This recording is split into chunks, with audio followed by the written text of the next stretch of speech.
Hi everyone, Sumatsuki here with Nightlife Exchange, and today I have the pleasure of spending some time with my muse for the day, Miss Tanya Moberly.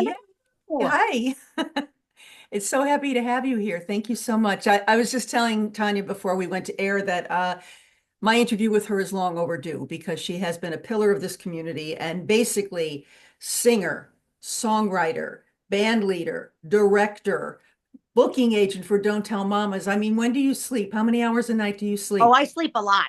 Oh, good. I sleep a lot. I need like 10 to 12 hours of sleep a night, believe it or not. Good for you. I Yes. wish I could say the same. Damn. So tell me a little bit about what you've been up to. We'll talk about, I want to talk a little bit later on about the whole booking process and what brought you to that. But I want to know, you've been in this business a long, long time, and you started with a partner singing back in the day. Tell me a little bit about how you found cabaret. Well, I'll tell you, I started singing when I was 4 years old. I decided to be a singer. That was it. I knew I wanted to do that for the rest of my life. I started dancing when I was 9, started acting when I was 11. I bought a guitar when I was 15. I wrote a bunch of songs that I found out were terrible because I wanted to be a songwriter. But by the time I was 21, I said, no, I can't do this. I'm really not good at this. And then I did a lot of theater. I also sang in bars all over the place. I cold called the phone book when I was 16 in New Jersey. And then I started working in theater. So I did a lot of theater jobs that were out of town, and touring. And I absolutely loved that. But I also love being in New York City. And honestly, I was auditioning. I had done Grease with a woman named Susan Hackett back in 1986 up in Connecticut. She was Marty, I was Rizzo, and we had remained friends. So we were on the audition scene and we constantly were auditioning and not getting hired. And I just finally said, why don't we just create our own work? Why don't we just do something? And I said, let's do a show and call it, The Blonde Show. And we came up with the title, The Blonde Leading the Blondes. And we did the first one at the Triad in 1997. We did it for Equity Fights A's. We raised $1,000. Wow. And we had such a ball doing it, but I honestly wasn't crazy about the venue for different reasons. So, on the word of Michael Shirali, who was a bonbon for Barone and the Bonbons, he introduced me to Sidney Myer at Don't Tell Mama. I had the speech. I met Sidney, and we proceeded to do that blonde show for 5 years Wow. at Mama's. And then basically, Susan just kind of got married and got pregnant and moved away, and so I started doing my own solo shows, and I just absolutely love cabaret because I am the boss. First of all, I don't have to wait to get hired. That Right. was the biggest thing. Right. I don't wait to have to get hired. I can create my work. I remember there was one show where I was in a straitjacket singing "Lost Mind," and then I went into an Ani DeFranco song and sang "Fuck You," and I said, "Oh, I'm home." Yeah. Like that made me so happy that I could completely be myself, express myself, and so I just continued. I It's just such a continued, good and I've blend been for singing you, at though. Mama's for 27 years. Wow. Cabaret is such a good blend for you, though, too, because you are a stupendous actress. You have this voice that has no top or bottom. I said that about you once in a review. I just, every time I think, oh, she's never going to get that note. Yeah, got it. No problem. And your acting is kind of mesmerizing. Like you Thank you. find a place to be in each of your songs. And it's really something special as a performer. Now, you mentioned the mensch that is Sidney Myer. What's Uh, it like to work for Sidney? How uh, did you come on to Mamas? Did you come on first to just help out? How did this all transition into you now being one of the booking agents there? That's I'll tell you awesome. exactly how that happened. So Lenny Watts approached me to judge the contest. Mama's Next Big Act. He had Frank Dane in place to do a permanent judge. He said, would you join him? This was back in 2014, 2015. It was the first year. And there was a manager. There was a general manager at Mama's named Manuel. And he came in and watched me. And he said, who's this woman? She's a bitch. I love her. And he approached me because Sidney, I don't know how Sidney has done this by himself for 40 Yeah, years. none of us do. Yeah. I mean, it's unbelievable. And I'm there because of him, because of his heart, because of his soul, because of his. So they approached me. Manuel approached me, and he said, "What do you do?" And I had other part-time jobs. Um, and he said, "Would you come in and be a booking manager with him?" And I thought about it for 2 seconds, and I went, "Oh my God, that makes sense. That makes so much sense." So they hired me in November of 2018. And the first thing I did was clean Sydney's office, respectfully, and then I continued to organize and really support him because he's a booking animal. Yeah. He is, and I recognize that. Like, he is such a generator. I swear, Sydney and Soli. Soli's the porter, the two of them. I are the know. reason Mama's is what it is. So I came in a supporting, and then I started booking my own shows. I brought Salon there, and then COVID happened. Mm. So it kind of shut us down for a while. I took a nap for a year and a half. I continued to feed Sidney. I cook for him, and he sends me wine. It's a beautiful, beautiful marriage. Can't beat And we get that. along. We get along great, And so many people said to him like, "Oh, how can you trust somebody else, or how can you work with somebody else?" And I recognize him, and I'm a good girl. Like, I'm not gonna like steal his clients. I'm not gonna be shady. I really recognize the gift. And Tell me how that works. Do you both bring in different, talent? I mean, I've been with Sydney forever, so yeah, obviously I go to Sydney's, and that's right, just how that's played out. But do you yeah. bring in new talent? And how do you keep that calendar? Because you've got to be double booking constantly. That's got to I'll be tell you a nightmare. exactly how. So, especially as soon as I was hired, any client that was Sydney's is Sydney's. I Mhm. am Sydney's client. Marnie Clark is Sydney's client. Amy Beth Williams is Sydney. Ryan Keating. All the people that Sydney has had all these years are still Sydney's clients. Mhm. And I have helped to facilitate some of that, but they're his clients. I was really brought in to handle the new business. And I have to tell you, there's even just a booking email, booking at Don't Tell Mama Doc. I just feels all of the stuff that comes in. We want to work at Mama's, and then I just send them the contracts and the information, and I show them the space. So I'm really the one that gets all the new business. I see. And Yeah, do you have your own speech? We've all gotten the Sydney speech, which I talked about in the book when I interviewed him for my book. But yeah. do you have your own version of his? We're very different people. Yes, you Sydney will are. sit with you for 45 minutes. If you can fog a mirror and sign a contract, you're in. That's how I feel about it. I talk to you, I email, but I'm very quick. Because my feeling is this: anybody deserves the opportunity to do a show. Yeah. And so I give them the shot. And if they fuck it up, they don't come back. I support them tremendously. I email back and forth and I'm a performer. I love to take care of performers. I make sure they have everything they need. I connect them with the tech staff and the wait staff and all of that kind of stuff. But I'm not as I don't know, I'm quick. You also protect us in another way too. I've seen you do Yes. this on occasion, and no one else in any of the other clubs do it. And I've been bitching about it for a long time.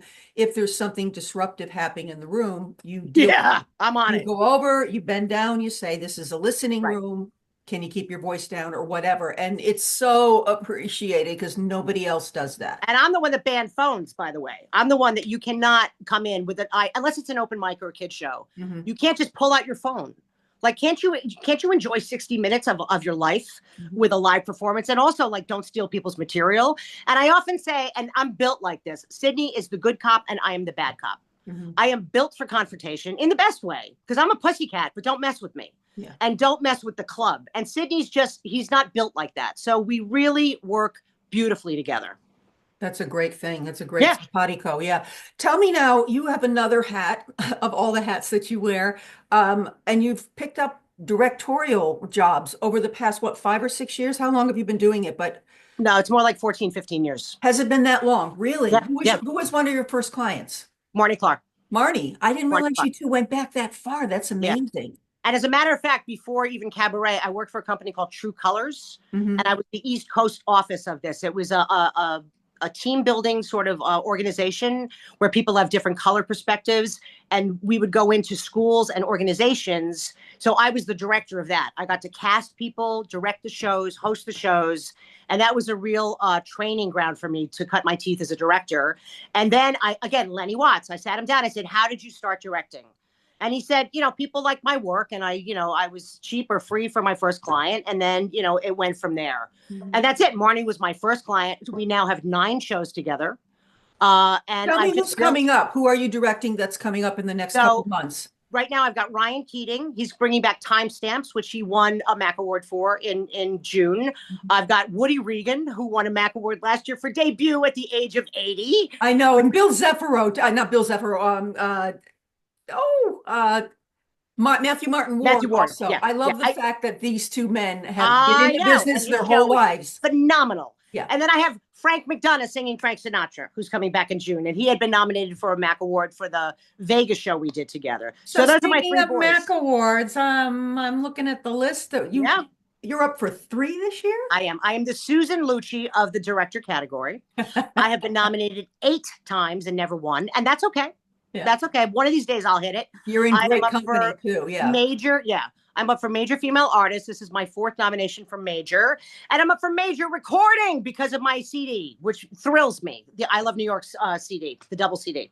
Yeah, it's a great CD. You had Thank to you. make a copy of it when it first came out. It's amazing. Thank It's so eclectic and diverse because that's who you are as a performer. Absolutely. I mean, if And you that's don't know, Tanya has done shows, like she rotates these shows with different teams. It's amazing. I'm actually taking a page out of her book. I'm going to be bringing back encore performances of a couple of the shows that I've done historically great. for all these years. You know, this is my 39th year of working at Don't Tell Mama. I know. Yeah, We're it's happy been to a have long, you. yeah. And that's the other thing I love about cabaret, by the way, is not only can I do what I want, I can do all the genres. Yeah. Because I do. I sing musical theater and pop and rock and blues. And I just did a show of standards, which was the first time I devoted an entire show to the Great American Songbook. So I love it. I love everything I do. So let me ask you, if you could play any role tomorrow on Broadway or off Broadway, any role, what has always been that one role that you wished or you would like to still play? Dot and Sunday in the Park with George. Really? Yeah, and The Witch in Into the Woods. You'd be great in both of them. Yep. Do you have any other aspirations to continue to audition or? The thing about Broadway is that you have to travel. Mhm. That's just the fact. You know, you don't just go right from your apartment to Broadway. You have to go on tour. And I've been on tour and I loved it. But right at this moment, I really love being in New York City. You know, the last show I did, somebody came to see the Blonde Show in 2000 and heard me sing Black Dog by Led Zeppelin and cast me as Drood in Edwin Drood. And I went out to Iowa and I did that. I did California Suite. That's kind of the last out of town thing I did because I just love being in town. The other thing is this, as I've had to grow into my age. Like I would go to these auditions and belt my brains out at 9 a.m. and they would say, wow, but what the hell do we do with you? So I've been waiting to be in my 50s. I'm 59. I'm in my 50s.